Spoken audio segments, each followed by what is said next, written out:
we have been told to criticize her. If not, when we meet our girls' gang, we gossip, we comment about her, we talk about their appearance, her appearance. We comment their behavior, their words, if they have gained weight or not. We talk about anything that is bad about them. We do this to women.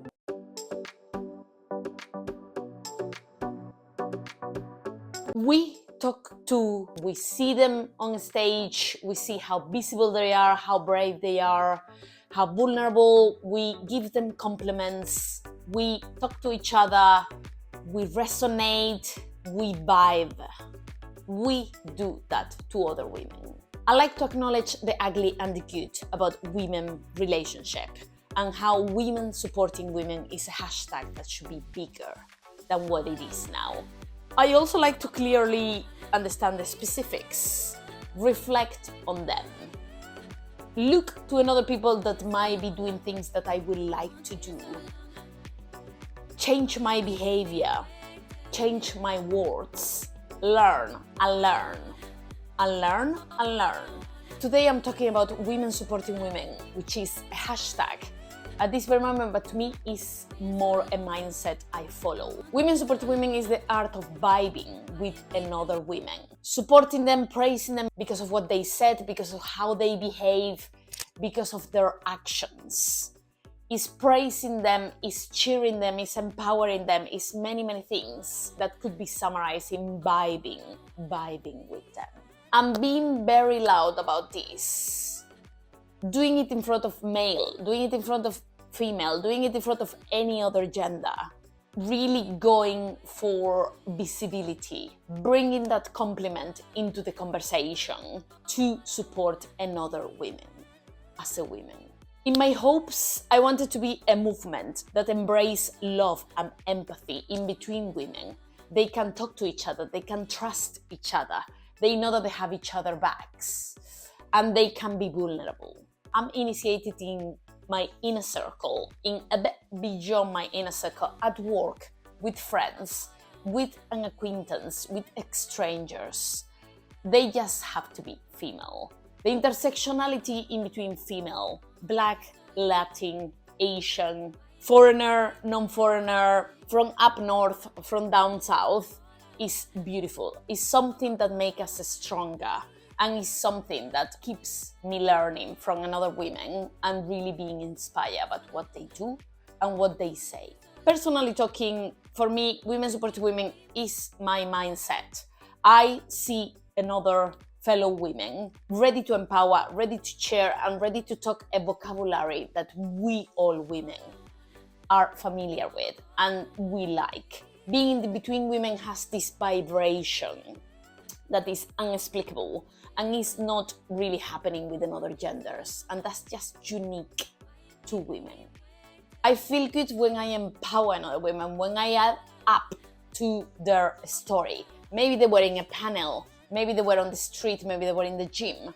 I really like to connect to them, usually through laugh. I'm quite a funny person, so I really go into jokes and have a bit of a fun time together. This of empowering, cheering women doesn't come naturally. It was not in my upbringing. I was set to be the opposite, and I was the opposite. I had to unlearn a lot of stuff, learn a lot of new stuff. Will I ever change this? Do I regret it? Definitely regretting 0 moments of my life, and I will do it again.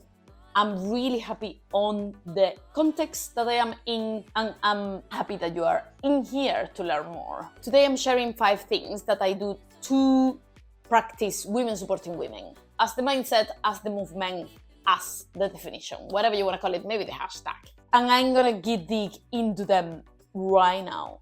I praise women.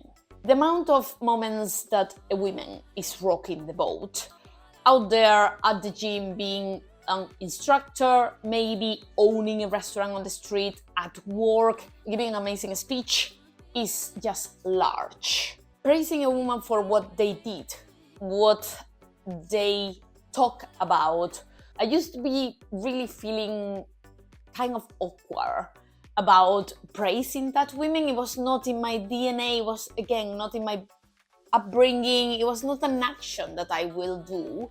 I will think about like praising them because of their appearance, but not really for what they say, skills, their mindset, their approach. You don't know how much you are positively impacting somebody that has been out of their comfort zone and have gone and done their speech, or maybe they actually are very proud about what they say, or they might have been dealing, or they are dealing at that moment with imposter syndrome. So you go and positively impact them, giving it an external view. Talking about me, you don't know how many times I haven't said something that I really wanted to say. In this case, it hurts me more. To women, I do feel a strong connection to women and I want to be connected to them. I'm one of them, and I late in life realized that.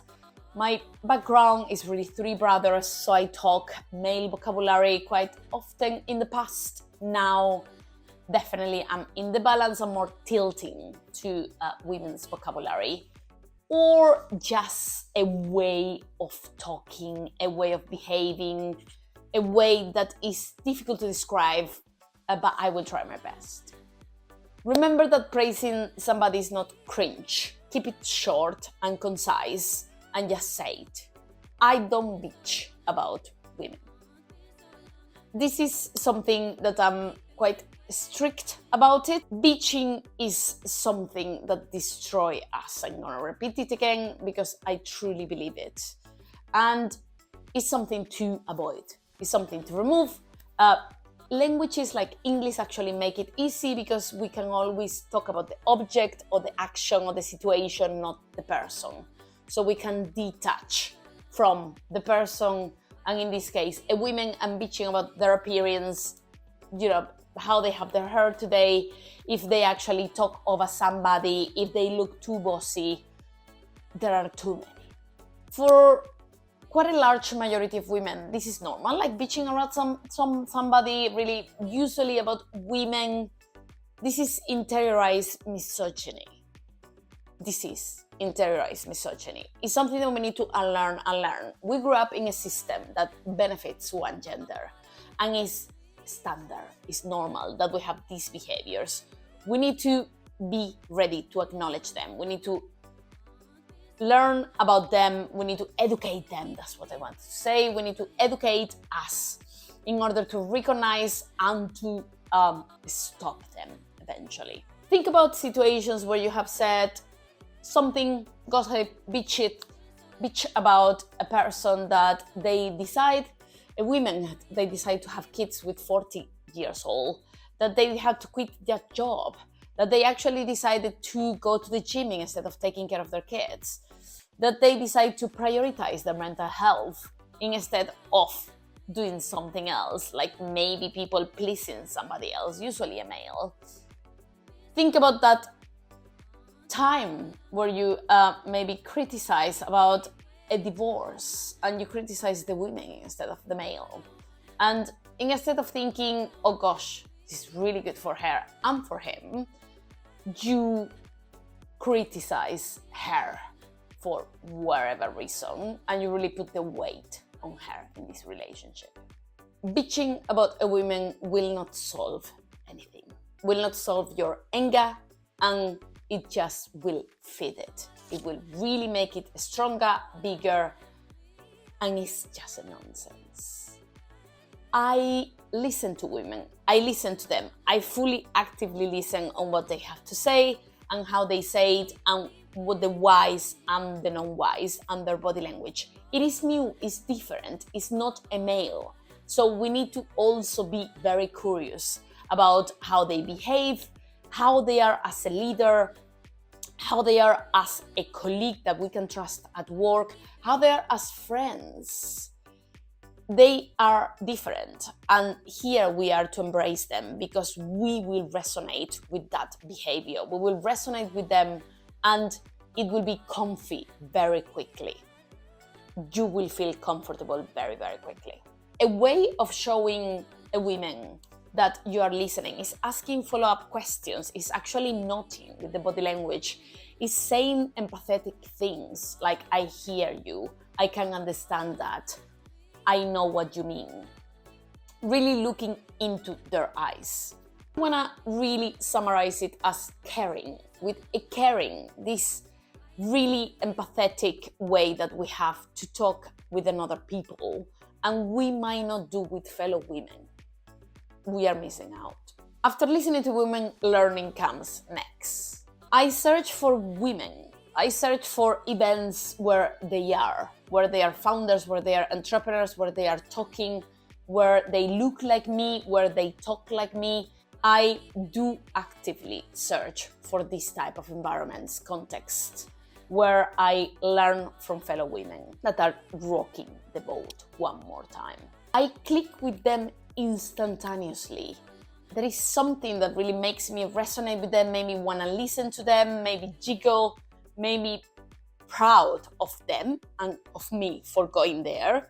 It empowers me, it inspires me to really follow a life full of purpose. And even if it's not that deep, also in my day-to-day, it really makes me happy. So it's the small moments where I connect with fellow women that contribute to my overall happiness.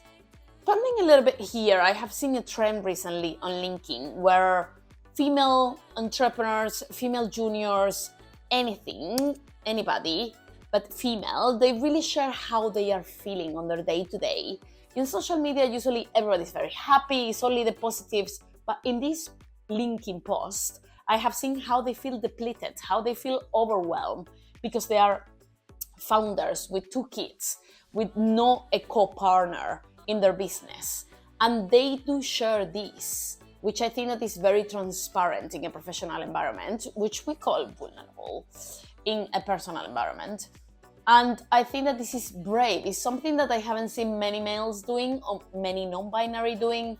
And it fills me with joy. It fills me with pride. And I want to keep them in my network, in that feed that I'm seeing every day, with a tailored content that empowers me, get educated, and is really richful. I connect with women. I talk to you about praising, not bitching, listening, learning, and the final step or the final thing that I will do is connecting to them.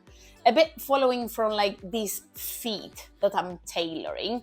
I want to be surrounded by them. I'm a believer that context makes you and really changes you. It is important to have these figures, either if they are within your career, your past career, your future career, an interest that you have for like a couple of weeks. It's good to have those in your life. And as we spend a lot of time online, they need to be in your online feed. If you can have them as well in your day-to-day, please do. Join your local network. Join your local group. Maybe there are local groups that they do food banks, that they go to the gym, that they actually meet in the cafe. Join them in events that are like maybe available in your city. They could be professional, they could be about a hobby. They are there. You need to connect to fellow women and practice all the things that I have told you today. They have changed the way that I look at my life, that I look at my health, that I look at love, that I look at how I look like. It is life-changing. Start connecting to them. Those are the 5 things that I do to practice women supporting women. Hopefully you have felt a sense of community, a sense of connection that I have every time that I practice them. It is a muscle, so it needs to be work. You need to work on it, you need to flex it, you need to go out of your comfort zone and really keep practicing. The actions I have said, they are not like blue sky, pink colors. You can do them from one day to another. It's better said than done, as with many things in this life. Do them. Do one at a time. Practice that small. If you're going to a meeting today, for example, Go and praise, listen to that person, acknowledge that you are doing the actions. I share with you how to practice it in quite a nice way of 5 things that you could do, not all of them at once, but maybe one every week, once at a time. Things to consider. I have brought you awareness onto those things on how to practice women supporting women.